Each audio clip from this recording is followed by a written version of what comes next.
Rojin Kabayiş cinayetinin aydınlığa kavuşabilmesi için adım adım mücadelemizi büyüteceğimizi bir kez daha buradan vurgulamak gerekiyor.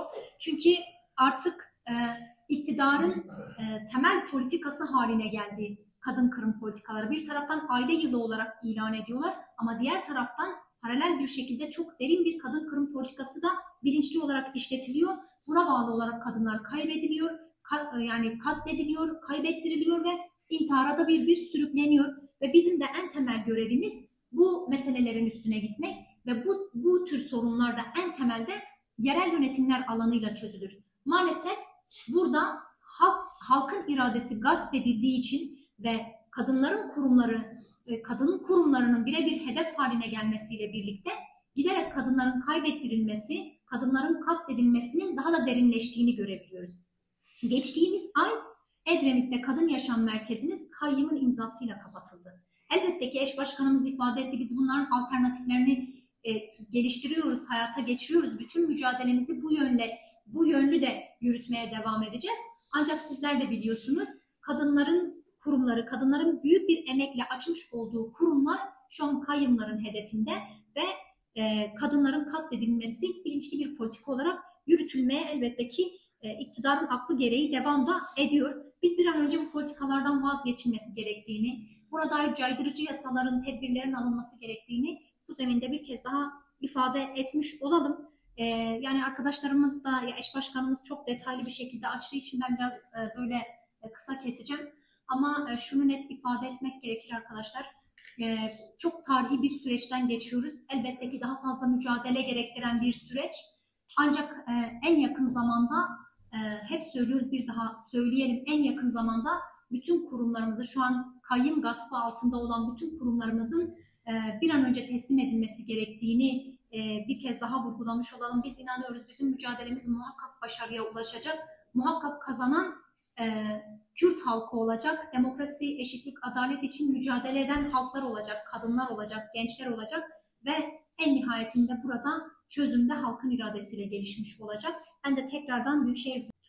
Evet, maalesef meclis toplantımıza başlarken yine bölgemizdeki bu aileler arası kavgalardan kaynaklı, bu toplumsal olaylardan kaynaklı yine büyük acılar yaşıyoruz. Her seferinde dile getirmemize rağmen halkımızın, kadınların, annelerin, gençlerin, rühsbilerin her seferinde bu tarihi süreçte kucaklaşmaya, birbirimizle barışmaya ihtiyaç duyduğumuz bir süreçte böylesi olayların bizleri derinden sarstığını ve derinden üzdüğünü belirtmek isteriz. Dün Gürpınar'da maalesef yeniden çok acı bir olay yaşadık. Bir anne ve 2 evladını maalesef kaybetti. 3 yurttaşımız yaşamını kaybetti. Bizler yurttaşlarımıza bugüne kadar böylesi sıkıntılarda yaşamını yitiren herkese de yeniden başsağlığı dileklerini iletiyoruz ve bu gibi olayların son bulması çağrısını bir kez daha yapıyoruz. Bu olayı gerçekleştirenleri de kınıyoruz. Van'ın tamamı bu olaydan büyük bir üzüntü duydu. Bölgenin tamamı bu olaydan büyük bir üzüntü duydu. Umarız bir daha böylesi hepimizi derinden sarsan olaylarla karşı karşıya kalmayız.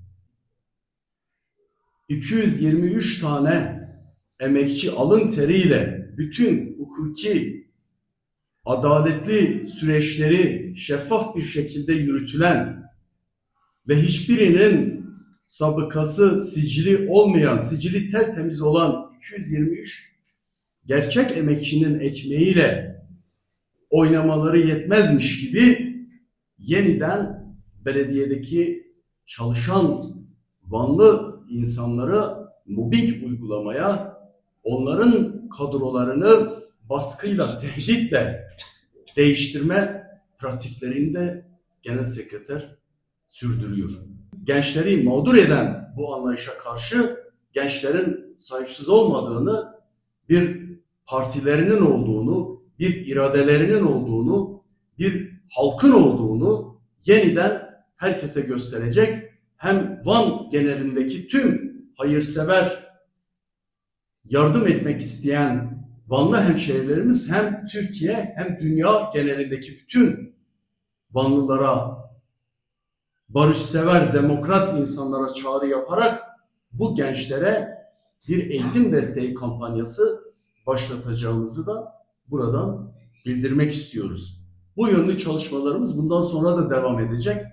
Elbette ki bir süreçten geçiyoruz, tarihi bir süreçten geçiyoruz. Arkadaşlarımız çok yakından takip ediyorlar ve bu sürecin birer öncüsüdürler de.